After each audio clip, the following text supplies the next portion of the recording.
I don't know. Is Feger coming on? Yeah, we got him on hold. We're waiting. We're going to close the show with Jason. See, we put Feger on hold to talk to you. Oh, no, let's talk to Feger.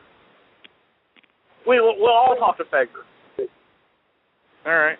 Well, I don't want to put too many people on, especially with oh, here he is. Welcome to the program, the Prairie Dirt Classic champion, Jason Feger. Jason, you with us?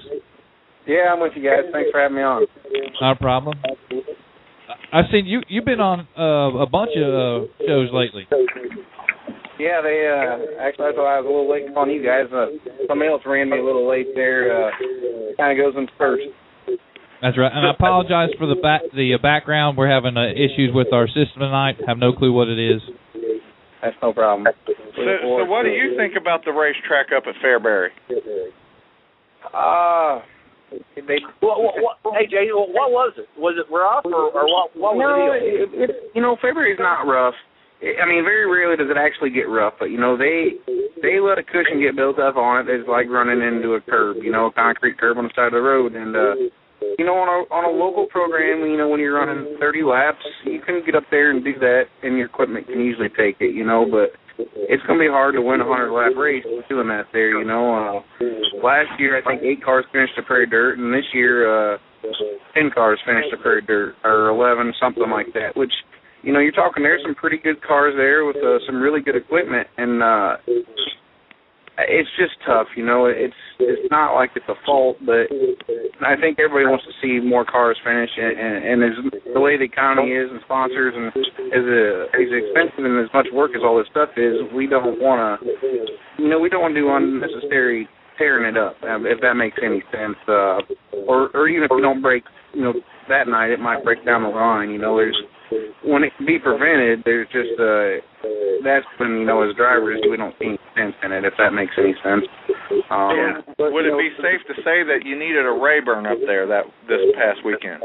No. There was some there. He definitely needed a 4-bar car up there to get it done. I guess he probably needed a Bob Pierce car. The top 7 of them were Bob Pierce's, so We've got these things built pretty tough to take a pretty good beating, because this is kind of where we're from and what we do. But, Shannon, he probably wasn't quite as politically correct as he needed to be. But, they probably really should have changed the format a little bit. And they put our feature out there, like, right after the 3 stock heats. And, to go out there and run 40 laps around there wide open, it's just hard on stuff, that's what, it's not that it's not fun or we don't like to do it as drivers. But, at the end of the day, it's expensive, the wear and tear on the motors, and you go out there and run them wide open, they're running hotter, and everything it's a lot harder on stuff than it needs to be, I guess, is a thing. And when it comes, you see the car counts dwindling at all these tracks and this and that, maybe some of these tracks need to step back and, you know what I'm saying, and it might not be quite as exciting as a race, but maybe we need to find a different way to go about it, I guess is what you're saying. And, I think Shannon was just kind of, he needed to, they probably should have ran a late model feature first and then a late model feature last after all the heat races are done. And probably would have been some better racing and definitely would have been a little easier on the equipment. Or maybe Bob Pierce needs to just take his new slogan and say, Bob Pierce race cars, stronger than Fairbury. That's not a bad one, actually. So, Jason, I'll sell that to him. Let him know for a fee, small fee. All right. Well, he's pretty tight. So on the line with us is Jim Moon and Brian Gray, competitors you probably know. Definitely know Jim. Okay, Brian Gray's a Cincinnati late model pilot. Okay. I've raced with Jason before. He just probably doesn't remember me because he flew past me so quick. Brian, I don't remember racing with you, so. I know. But see, I flew past you. That was the difference, Moon. Oh. That's why. And I want to know. I got a question for the Moon Man. What happened down at Belleville? What was going on there? Oh, well, that crate motor is a threat to win. And they sent me home. They sent you home because of the crate motor? They didn't like your body, or what was going on? No. They loaded me up. They told me I couldn't race with that motor. No way. Yeah, seriously. Even that's insane. I was wondering. I seen what happened, but that's insane. Well, you know what? It's okay. I made more money going to Granite City than what I would have staying there. I mean, that's how I got to look at it. I was there because the only reason I was there was to support Donnie. I've supported this track all year long, and just for Photo Billy, he was a friend to all of us. Oh, yeah. And if it wouldn't have been for that, I wouldn't have been there. So for them to send me home, it was what it was, and it worked out okay. I went over to Granite and ran 7th, and went to Montgomery County and won Saturday night. So it all worked out. Yep. I was just curious. I didn't ever heard a straight answer, and I know sometimes they're kind of weird about that, especially with the they got a new tech guy, and he's doing a decent job, but sometimes common sense needs to prevail. Brian, go ahead. I was going to say, Brian, how awesome is it that we have one guest interviewing the other guest? I love that. That makes my job really easy. That's what this is all about, Webb. Well, because, Jason, the funny thing, when I got to Granite, I heard that they threw you out. So I was trying to text somebody to ask why they threw you out. And nobody knew anything about it, and they said you were still there. But somebody came up to me and told me that they threw you out. So they must have been talking about me. I thought maybe they were mad at you for something else. No. Yeah, we were fine. We broke out. So. Real quick, Jason, me and you spoke for a brief moment between Peevely and Belclair somewhere during the UMP tour, and you made a comment to me that you were a World Outlaw guy, you're a UMP guy, and that's where you race. It's the series you guys race in and follow. What do you have to say about some of the people that may have something less than stellar to say about UMP teching? I don't know. It's we're kind of, I don't know. I like to say that we got good rules, but we got bad ways to approach them maybe, or go about teching stuff. We got a lot of gray areas, I guess, is what I would say, and you can't tech us like NASCAR, but yet you got to do some kind of tech. But they get pretty caught up on these body parts and not worried about safety issues or wheelbases or motor setbacks and stuff that actually really matters. And to me, the body stuff's really simple. You just make templates, and if it doesn't fit the template, there's no black or white area. It's 100%. And everybody kind of looks at the tape measure a different way, and then they don't. That's just kind of the problem with the body deal. They actually need a real template, and then that's it. It either fits or it doesn't. And I think that would solve a lot of their headaches, but for some reason nobody's smart enough to figure that out. So overall, your confidence is high that you're not getting beat off of illegal parts of any kind, whether it be body parts, motor, tires, anything? No, tires, is a different issue. Tires is definitely tough. But that also goes back to it's a very expensive procedure, and I don't know. It's kind of a lot of political stuff going on there, and it's kind of an ugly part of our sport, actually. That probably better if a lot of fans don't know it. They might not like our sport as much from the stuff that goes on behind the scenes, And it's tough because it's not a. I don't know a ton about the testing procedures, but I know some of the way some of the series handles it a lot better than the way some of the other series handle it, as far as the way they actually take the samples and the stuff done and this and that. And some of the lower budget series, they don't probably do it quite as good as they need to, and I guess the possibilities for contamination and setting the baselines isn't quite probably where it needs to be. So it's just kind of a hard thing that's not like an absolute yes or no set in stone. It's done or it isn't done, and I don't know. It makes it awfully tough to come up with. It's I kind of like it to the baseball deal. Everybody's all on that HGH kick. Well, when all those guys took HGH, it wasn't a banned substance, because they didn't even know what it was. So if it's not on a banned substance list, it was legal, but now they're hanging everybody out to dry over the field. And it's kind of almost like that deal, if that makes any sense. Yeah. Well, I mean, as a competitor and a guy that, what are we going to do? What does the sport have to do to police better? And I work for a guy that says all you need is a set of rules and then a set of balls to enforce them. I don't know. I mean, are we talking about tires? Are we talking about everything? Or well, let's talk about bodies, Jason. And we're friends, so let's get that out of the way. Is on deck height. I don't know where your deck height is, but we understand the rule to be 39 inches, right? 38 inches we get in it. 38 or 39, man. Depends who you're with. Yeah, correct. Is 41 illegal then? Absolutely. I mean, here's the thing I don't like about the deck height rule. This is another rule that's a bad rule, because you say we should go through tech at the beginning of the night, and it's kind of a bad deal, because if you move a lower bar on your left rear, or you put a little bit of wedge in the car, or just take a couple rounds out of the right front, it's going to raise your left rear deck. So, and then, of course, like we go out to Eldora, we roll out with 30 gallons of fuel, and you finish with 10 gallons of fuel, you've just burned 120 pounds of tail off of your car. So we almost need a before race and after race. I agree. Before a race, we shouldn't be higher than 39 inches. Okay? Absolutely. No matter what we move. Okay. Absolutely.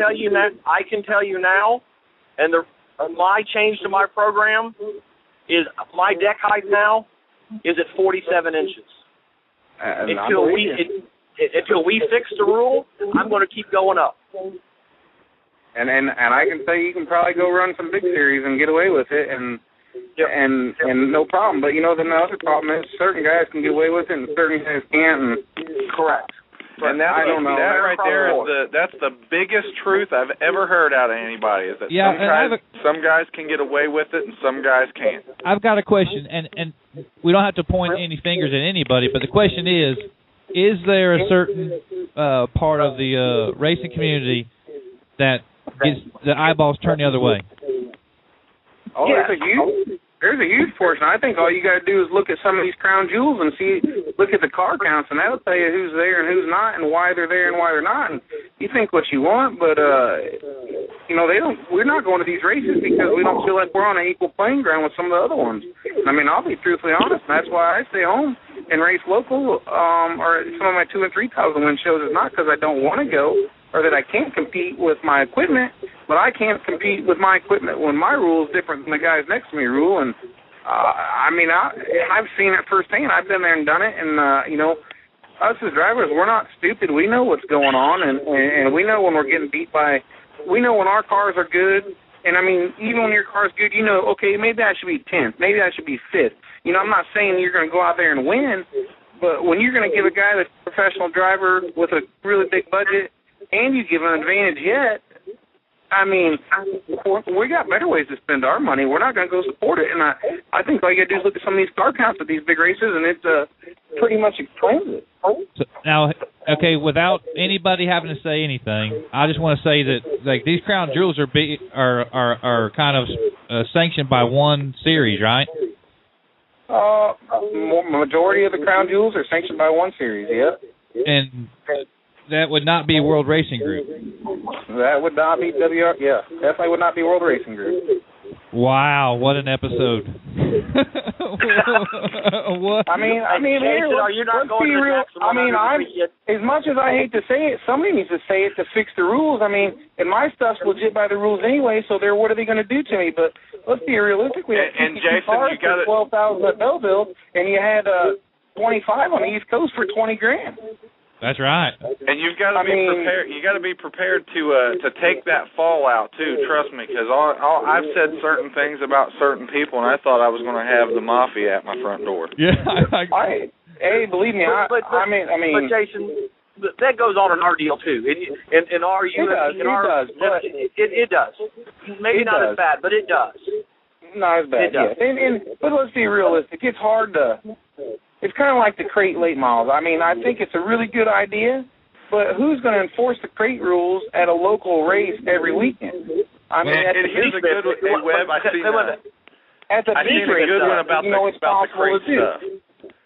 open up Circle Track magazine, and Comp Cams has an ad, and they're in there, and they say, what was it that they said? It was something about we sell you the parts so that you can be running on the same stuff everybody else is cheating with. That's the gist of it. Absolutely. For the crate engine. Now, Jason, if I work for the Neesmith series as our media director, and I think a lot of our competitors will tell you that they know when they go to the racetrack they're not going to get beat by anything but setup and driver.